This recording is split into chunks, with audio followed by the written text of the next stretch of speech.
beautiful. Florida. No. Capital crazy. Capital crazy. If you could deal with that, then it's all right. It is the reason why I'm still single. Florida, it's much better to just casually date. Let's just put it that way. It's safer too. Much safer. It's a very dangerous place. All right. Yeah, because if you make him mad, you might end up with a meth gator in your bathtub as a breakup present. We're gonna do an easy. Question to get started. Let's get our traditional music playing. I don't hear our music playing. Do you? Do you guys? No. No. And did anyone else have issue getting into the forge? I'm still. Oh yeah, it's real bad tonight. All right, I'm just gonna leave it be then. It'll sort itself out. All right. I was able to make it in. Anybody hear the music now? Yeah. Yes. Yep. Okay. Yeah, logins have been really long. We were working on the secret Hero Quest project, and it took like some of us never even got in during the 1 hour meeting. Like we. Oh God. Yeah, so hopefully you are able to get in. Otherwise, we'll do a real nice Theory of the Mind for you.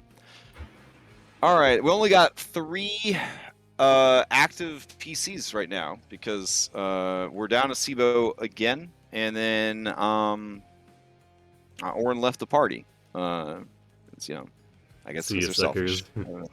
So he didn't leave the party. He made a hero sacrifice. According to this is an easy question. I don't know if this is an easy question. Here you go. Does your character ever want to settle down with a spouse, children, house, etc.? Jeez. All right. I'm really interested in Alfred's answer for this one. So I'll post that in. All right. Does anybody? It's been 2 weeks, so I am prepared to offer a lucky point for the recap this week. So is anybody willing to recap what went on last week? It was a lot. How many lucky points can you? Oh my goodness! Why did I not use that? Oh my... What, take lucky for the game? No, because I had a lucky point from when we first started doing Mythic Exiles. From the first one, I didn't use it when I got that. When I died from the. I feel like we should make a proper lucky point item right now. So I will do that during the recap. All right. So I'll make a consumable called lucky point. Yeah. All right. Because I know I still had one from doing the recap the first time we had Mythic Exiles. All right. But you still have it now, so... Yeah. Can you hold more than one lucky point? Yes. Okay. Because ideally they're rare enough that you shouldn't have too many of them. unless you guys vote to play Mythic during the Extra Life 3-day weekend, then God knows where we're going to be at balance-wise with you guys afterwards. Shit! That weekend we go to Praxis. Oh, fuck. Spend all the money. You better play real fast, real hard, real slick. You only have that 1 3.5 hour session. You don't want to be caught there when the donation powers run out. Yeah. Well, let's see. Who wants to do the recap about what went on last week? Oh, well, we sort of were kicking the shit out of Praxis, and then we made it to the final confrontation against Sidon and all of his cronies, and then we ran out of time for the decision. It's like, yes, that's right. That's what happened last session. Yes. Let's continue. I was mid insult about Sidon's dick, and then my powers went away, and he smoked me. Exciting. I'm just, no, that won't be happening.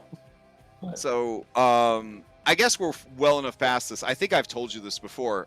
In Telemach, there was a trap that if you desecrated the tomb of the one Dragonlord who was the favored Dragonlord of Sidon, the trap was you got teleported to Sidon. They were not messing around in the early game. They've definitely gotten a lot gentler over time. All right, so who wants to do that recap? I mean, Will, do you want it? And do you want to start off strong? Yeah. I mean, not trying to put you on the spot, just trying to give you your options since you're starting over. If you don't, I mean, I feel like Dom's chomping at the bit. I'm good to go. I mean, yeah, I've been pretty busy. Nate, you want in on this action? You guys got it. You got it. All right. You want to roll for it, or I have a lucky point, so you go for it, so you can get a lucky Okay. point. All right. All right. This recap brought to you by Julian Amitros. Yes. So, somehow it seems like it was weeks ago, but honestly, it was just last night. We delved down into the depths of the island to seek out the creature that was plaguing its denizens. Unfortunately, I was in the passenger seat, having been mind-fucked by Esther. He was running the show. And we were a little bit better prepared than last time, with our ears plugged. And unfortunately, Esther was in control of all my magic. So Lord knows what he decides to do with that. But thankfully, he decided that killing this ugly motherfucker, the creature, was the better way to go. Got off some good spells, lots of fire. And Maya summoned a fire elemental, and my mum summoned a flaming dick butt. Butt dick? Something. Yes, dick butt. And unfortunately, Andronikos had been left to the tender mercies of this creature, and had been splayed out like a fetal pig on a science lab slab. We fought as hard and as fast as we could. Maya, unfortunately, took multiple blows, and she was laid low as well. But Oren and myself managed to persevere, and I was able to regain control of my body after having witnessed the death of Maya. Once we finally slew the creature, it was a bit of a mess, not knowing where our diamonds were, not to mention whether or not Lutheria would even accept them.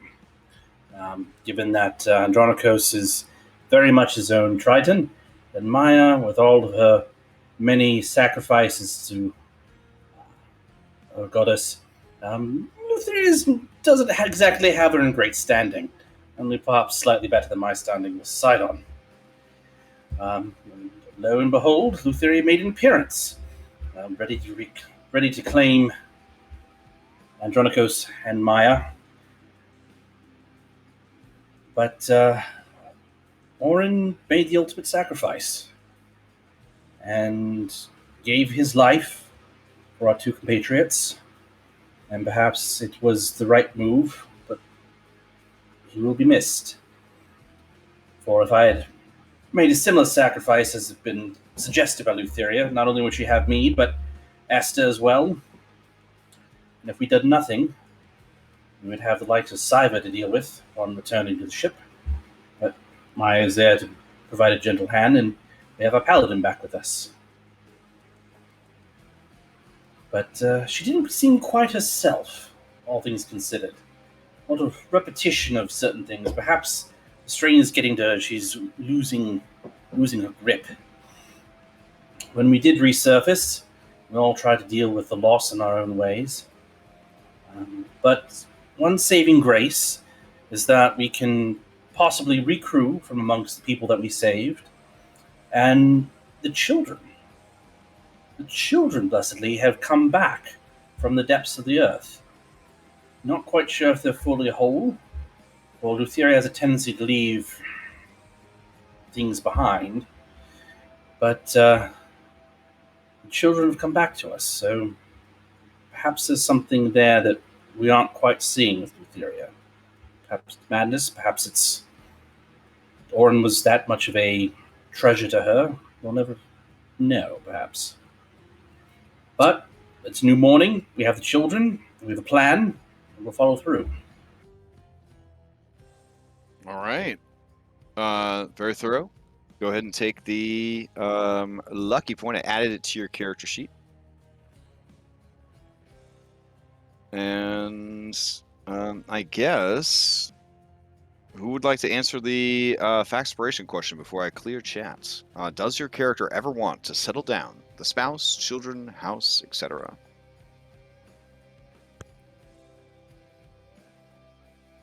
I mean, this one's super easy for Andronicus. This is literally the entire point of his adventuring career. Baby, come back! Oh. I mean, do you want to take the? I mean, maybe you had to change your heart. You're like, fuck them kids. After being turned into a living science experiment. Well, here's the thing. I do want to. No, let's have Andronicus answer that because he's taken up with Elise. So how would he work that? Okay. Yeah, and you know what? Now I'm super curious. Answer the question, Andronicus. I mean, absolutely. Like this is the whole reason Andronicus is adventuring. This is what he's going for. Mm-hmm. And whether it ends up to some sort of polycule thing or whatever, I have no idea, and he doesn't have any idea either. Mm-hmm. But yeah, like absolutely, he wants to settle down. That's the whole point. That's why he's doing this. Okay. This is his biggest motivator. You may ask the same question then of any one NPC that you have met before. No. I mean, that's pretty easy. Dude's got kids everywhere, and a house. Yeah.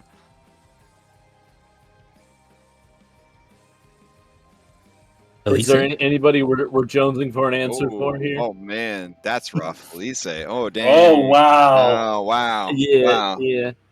We're just spilling tea everywhere at the beginning of this session. Okay. I mean, is that your final answer? I mean, I said that. Okay.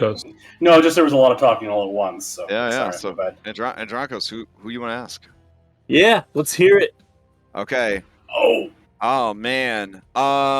Oof. Well, this is meta, so you wouldn't know. Andronicus wouldn't know this, but while Elise loves Andronicus dearly, she wants nothing more than for him to be reunited with his wife and his family. As far as what does the future have for her, only service to her gods. A family, a home, those sort of material things. She has seen other priests corrupted by their positions of power, by entering into the political arena, as it were.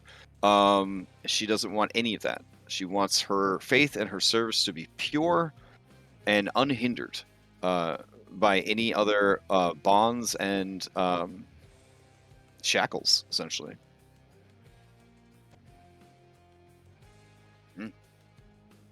All right. So you're saying there's a chance? No, maybe. I mean, a huge compromise of her own personal values. Sure, yeah. If you want to call that a chance. No. I'm just trying to be funny. I'm just trying to be funny. And it's all good. All right.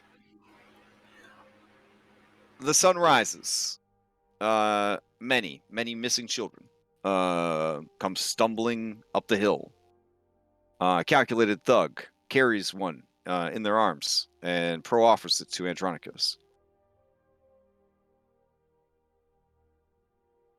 He has what? They offer a child to you that they're carrying, so that you could hold the child.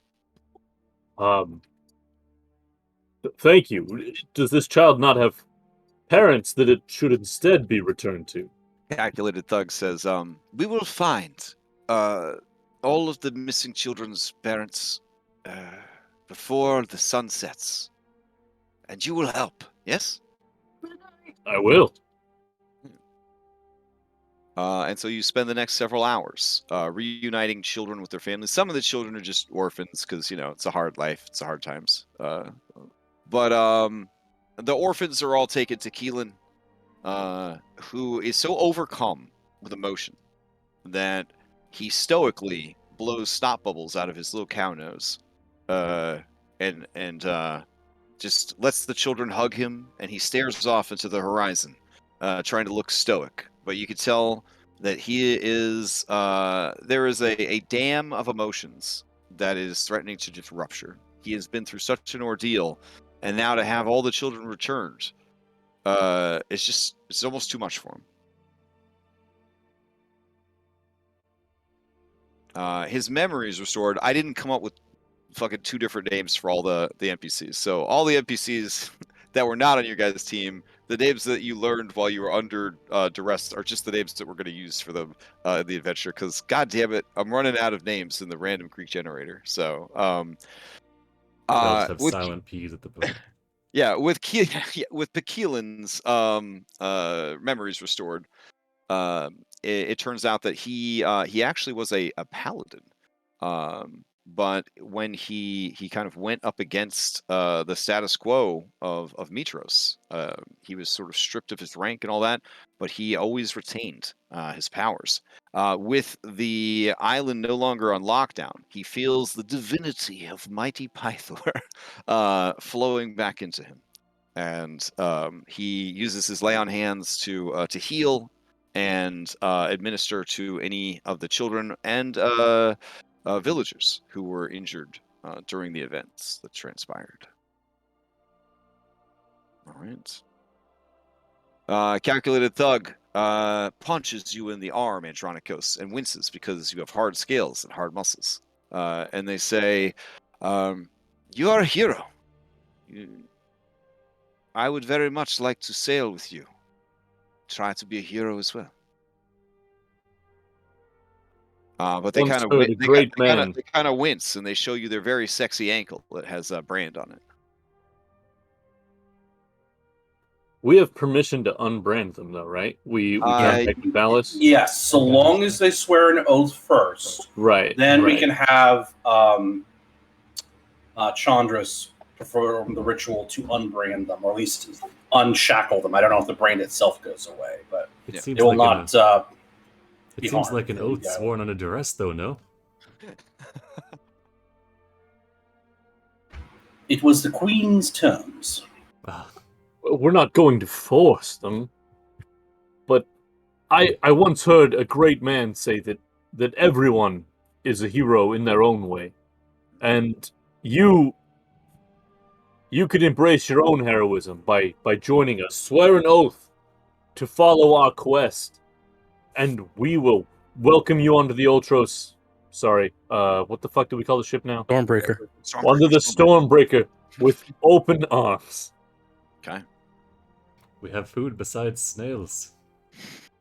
We do have other food than snails.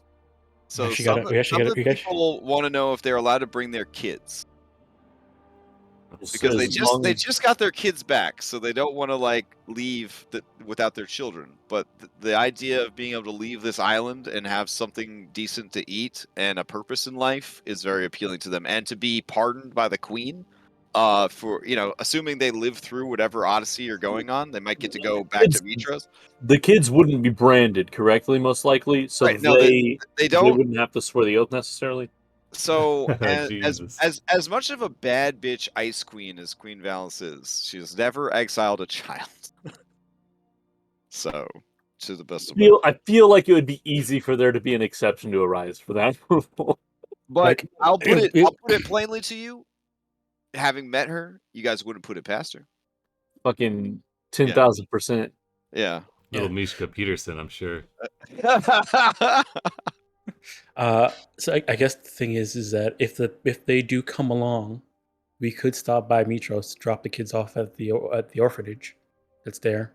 That would be safer for them. And then they won't be in danger while we're on this Odyssey, but the parents would have to, be here. And if they survive the Odyssey, at least their kids, they'll be able to go back to their kids. And at least while they're on this Odyssey, their kids are in probably a better place than this island. Oh, that's a good sell. At that point, most people would like to sail with you. An opportunity to have a better life for their children, even if they die in service to the oath that they have to swear to you. Some of them, though, and I mean honestly, we all lived through the 2020, global pandemic. Some of them are just like, nope, I'm not swearing no oath, et cetera, et cetera. So there's just people that, 2080, right? So 20% of the people just will not change their minds. They will not change their minds. They're like, cool, thanks for your help. We live here. This is what, we were exiled. I'm force them. I'm fine with. Oh yeah. I'm just letting you guys know that, no matter how persuasive you are, and you guys are these are some very good arguments for why they should do it. There's still going to be quite a few people that will stay. That's fine. And that's fine, but I mean, those people that stay, I mean, actually their lives will be better comparatively because the drain on the ecological system, will be a lot less. So you've improved lives for all of these people. I mean, assuming that not all of one necessary profession leaves, and then no one knows how to do that thing, and assuming that doesn't all the happen. fishers leave. Yeah. Do any of the bandit kings or bandit lords sign up? Like, one of them does. Oh, Yeah, Stavros, King Stavros. He owes you his life. In more ways than one. Do we want to talk to Idil about signing up with us to see if she can't, Oh shit! I know that would really piss off Atlas, but she would have to swear the oath to do it. Yeah, but I mean, she was put in this position because of her son. It seems like she supported some fairly bad things. Yeah, from what we've learned, based off of talking to Sibo and doing the checks on the history checks, we found out that apparently she, and I think she mentioned it too when we talked to her. She was exiled because she was, very like, hardcore about all the horrible things that are happening to Mitros, like Minotaur trade and all that stuff. She was like, yeah, let it happen, but because it will strengthen us against Sidon. Right, but her son betrayed her in the end as well, because he went over to Sidon. Because her methods weren't ideal, but I mean, the initial motivation was because she was concerned about the ending of the 500 years of peace. But wasn't it Valis who got rid of her, and then after she was gone, he went over to Sidon? Like, she wasn't there to stop him from going over to Sidon. Right. Yeah. Yet another goddess of wisdom, Fubar. Yeah. So, I mean, this might be a way to correct things. I mean, nothing makes the king listen, perhaps, like mommy grabbing him by the ear. I don't know. Do we want him to listen to her? It could be a Joffrey situation, in which case he doesn't give a shit. It just horribly backfires. Andronicus, I will tell you, as a decorated champion of Mitros, you feel that your piety is in danger if this woman is freed from her exile. By her own command. By her. Oh, yeah. It'd be real bad. Okay, I wouldn't be doing my job if I didn't at least bring up the idea. Oh, no, for sure. For sure. Yeah, I don't really think I want her with us. Her methods are a little too close to Esther, do you think? Mm-hmm. Or her mindset, at least. I don't disagree with you, Elise, but if we don't give people second chances, then are we not making things worse than they are before? Not giving things a chance to be better? Not everyone deserves a second chance. Merely floating an idea. That's all I'm doing. Just talking.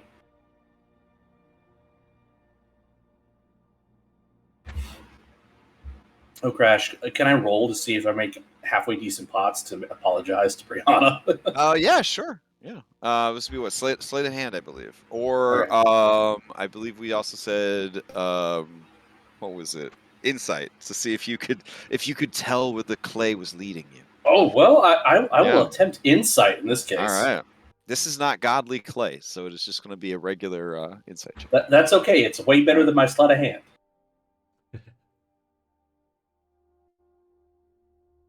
Okay. You make the most average pot ever. You gotta get Fancies out here. Yeah. Upon seeing such an average pot, does it trigger anything within Julian? Julian, it does trigger a little bit of embarrassment and regret. You look over your shoulder, worried that your brother might see, and then you remember that Zamrox is not your brother, and that wasn't your life. But there's a part of you feel that's always going to carry the memories of that life. All right.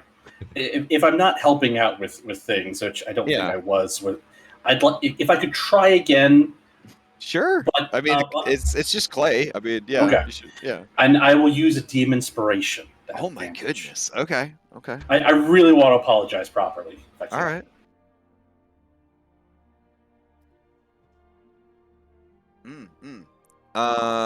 All right. Since you use DM inspiration, you increase the quality of the pot significantly. This is a gorgeous a piece of work. Good. A pot fit for an apology. All right. Oh, nice. A pot eulogy. Oh, my Oh goodness. man.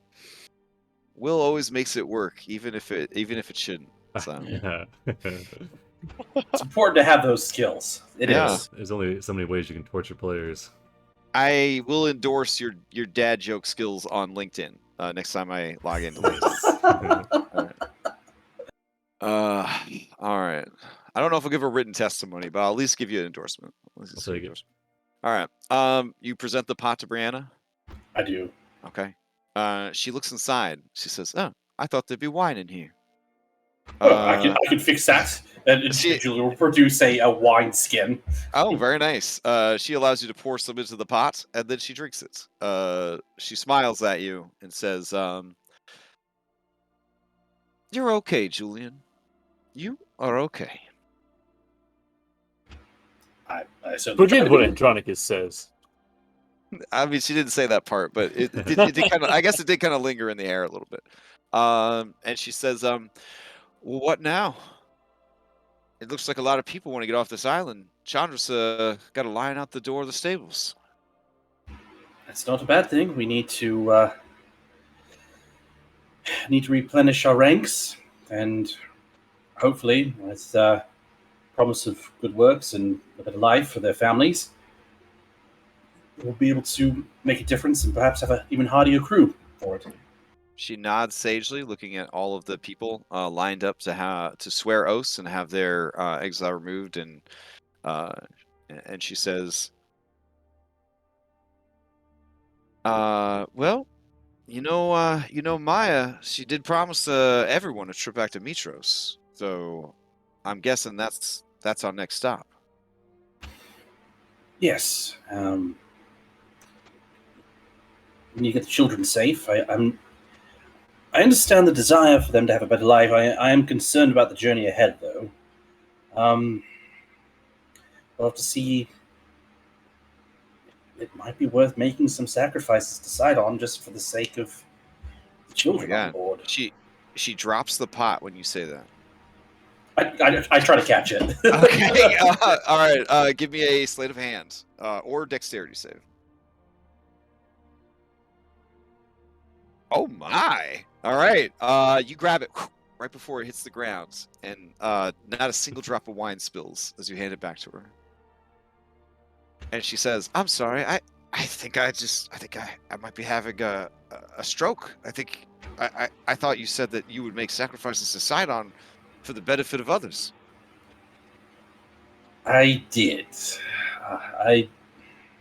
We've gone through all this trouble, and if we are to make things better than they were, sacrificing a few bowls so that these children have a safe passage to drive to a better place is not. Well, it's worth it. Wow. Okay. She nods. She is shaken to her core by this character development. Okay.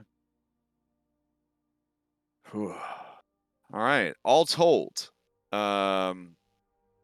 potential B team members that kind of are noteworthy from the island. I will start dragging them out. Let me see if I can find some noteworthy B team people. Let's see. Other than Stavros, Right, the most right. noteworthy of B team people. I feel like Stavros, maybe Petios, and I forgot what. Keelan, yeah. I mean, he lives for the kids, so he's gonna stay here and finish his gymnasium. Oh, I guess for the kids that aren't going with. Yeah. Well, I mean, he could go with those children kind of be their guardian. I mean, we're going to set the kids up. But those children are going to a better place. The children that are left here, they're left with stubborn, ignorant parents, and very few resources and very few joys in life. He wants to finish his gymnasium and give them a safe place to hang out. All right. They're making a whole movie about it, like a low budget Adam Sandler film.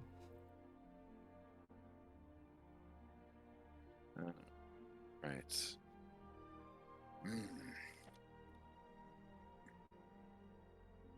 Okay. Let's see. No. Okay. All right. So let's see. King Stavros is definitely a B team candidate from the crowd. Petios will do anything for an opportunity to screw over Lutheria. And there is apparently amongst the people of Exile Island a quiet and unknown priest named Nim. So you got King Stavros. Things that King Stavros brings to the table. His commanding presence on the battlefield. Things that Petios brings to the table. He's the greatest thief in the entire world. And things Nim brings to the table. Healing and support.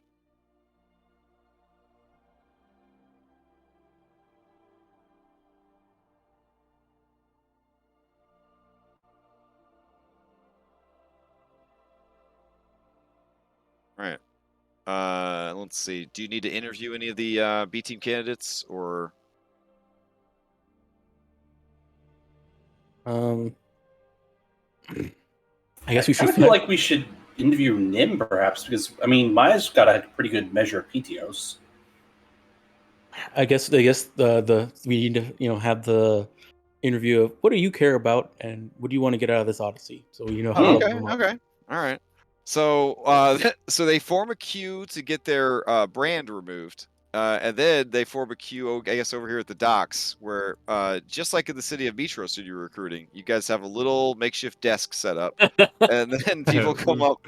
Go dig it out from under the village of the Stormbreaker. All right. So everybody shows consistency.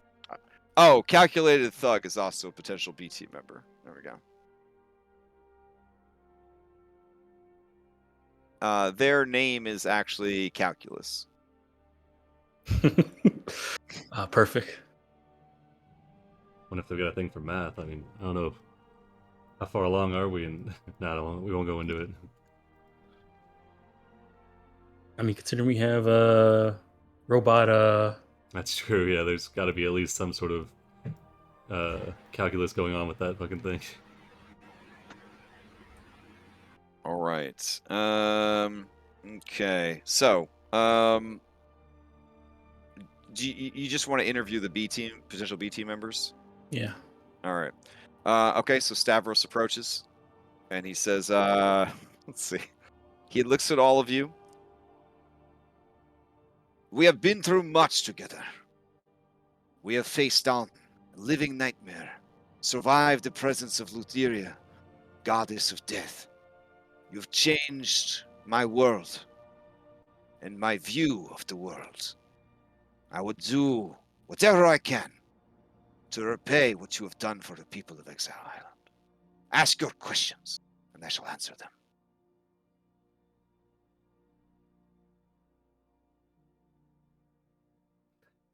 All right, get HR out here.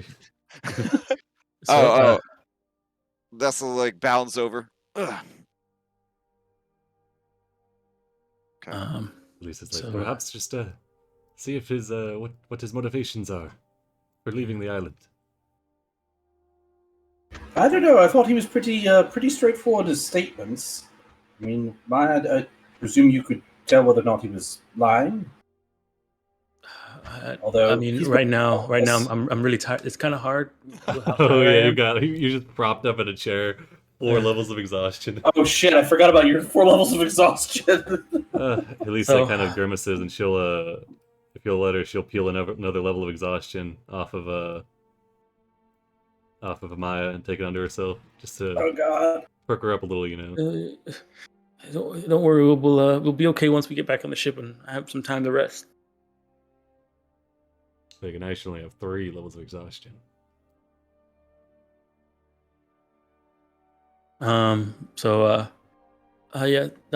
Stavros, what are you hoping to gain or to experience on this Odyssey once you join us?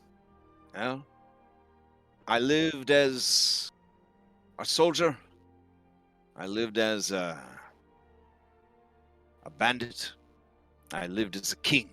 He motions to his 1.5-story house up the hill. And I have lived as an exile. I have made many choices in my life. None of them ever seemed to be the right one. But I feel called to follow you. I feel that this might be the first good choice I've ever made. The first right choice. What do I hope to get from all this? I hope to wake up one day and feel like for one time in my life, I made the right choice.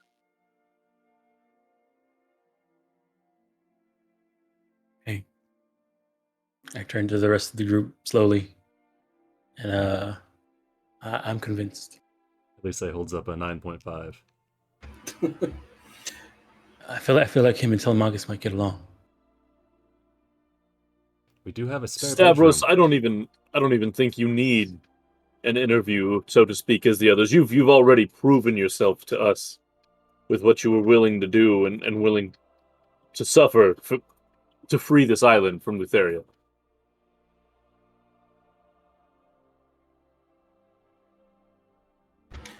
And I think I owe you an apology as well for Esther's treatment of you.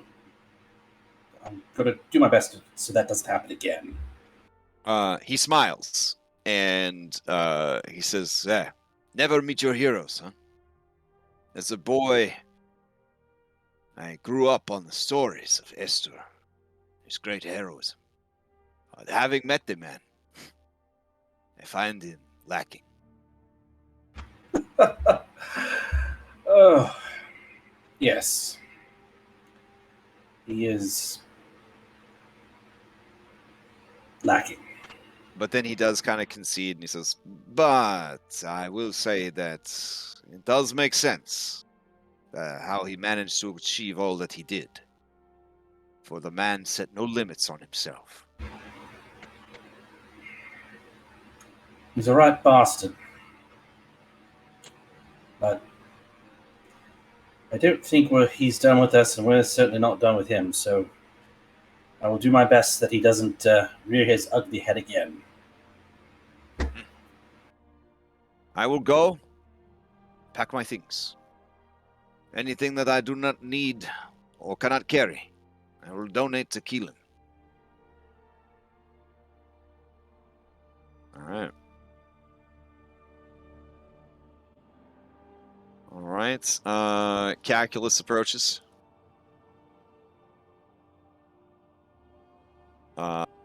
They eye you guys. They look over at everybody. And they say, and they say, apparently I need to answer some questions before I'm allowed to join you. Really like your eyeshadow. I say we let her in. Hold on. As one eyeshadow enthusiast to another, they give you a nod, you know. Just because we happen to like someone's makeup routine, I don't think that's, calls for giving a lot about a person. A smoky eye like that takes dedication. I'm not saying it doesn't take dedication, but dedication towards style doesn't necessarily make... Ask your questions, then.